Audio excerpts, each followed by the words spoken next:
ما بتصليش ليه؟ انت ما بتصليش ليه؟ اصل انا ذنوبي كتيره ومش هقدر اصلي، وخايف ان انا اصلي وفي الاخر افضل برضه اعمل الذنب. طب انا حابب اقول لك قول النبي صلى الله عليه وسلم اللي انت بتحبه عليه افضل الصلاه والسلام.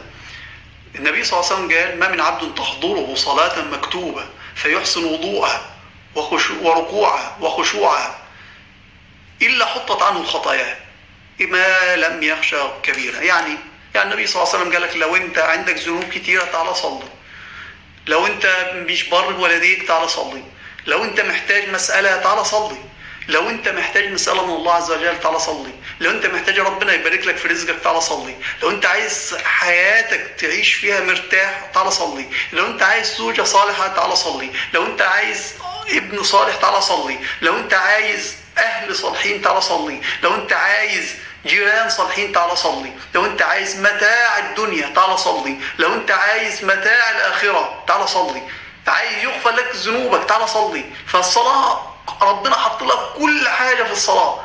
ليه؟ لأنها لقاء بين العبد وربه. فإيه اللي يمنعك إنك تصلي؟